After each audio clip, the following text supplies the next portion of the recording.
Mihan, ito ang problema. Paano daw mapupuno itong 60k minutes views sa ating in-stream ad? Una, mag-upload ka ng maraming Reels video. Pangalawa, mag-upload ka din ng longer videos sa iyong timeline. Mas maigi, 3 minutes pataas. Pangatlo po, nakakatulong din ang pag-post ng mga text or photo sa ating timeline. Dagdag engagement din po iyan. Apat po, kailangan nyo po makipag-engage sa ating mga kapwa creator. Paano ba makipag-engage? Manood lang po kayo ng mga videos na dumadaan sa mga wall ninyo. Patapusin nyo po mag-comment ng naaayon sa video, mag-react, and pwedeng mag-share po ng video. Panglima guys, mag-reply po tayo sa mga nagko-comment po sa ating mga Reels video or longer video man yan. Ang anim, mag-upload po kayo ng consistent. Kailangan po araw-araw meron kayong upload sa Reels video and longer videos.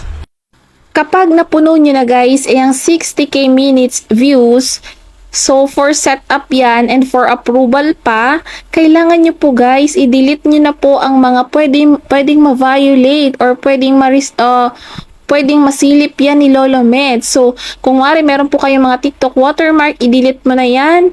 At yung mga unoriginal video na hindi naman sa'yo video, i-delete mo na yan guys at baka ma-disapprove pa ang inyong in-stream ads. Pero guys, yung sa akin po, yung sa aking case po, sa pag-setup po ng in-stream ads, ay hindi na po siya for approval. Sobrang thankful po talaga ako kasi nga automatic approve na po ang aking in-stream ads. Hindi na po siya for approval.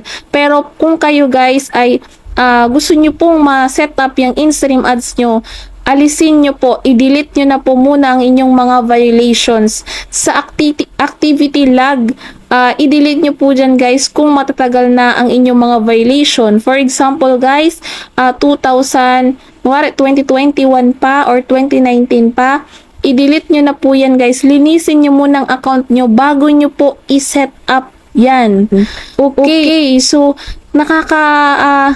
nakakalungkot lang kapag hindi kayo ma-approve sa in-stream ads kasi guys, grabing hirap po yan para mapuno po natin yung 60k minutes or makamit po natin yung requirements na yan. Pitong utos po, mag-live po kayo. Napakalaking bagay po guys ng pagla-live. Kahit wala pong viewers, kapag may dumaan po ng mga followers nyo at manood sa inyong live, counted pa rin po yan sa inyong 60k minutes views. Mas maganda po araw-araw po kayong mag-live at makakatulong po talaga yan. At kailangan din pong manood kayo ng mga live video ng ating iba't ibang content creator. Okay?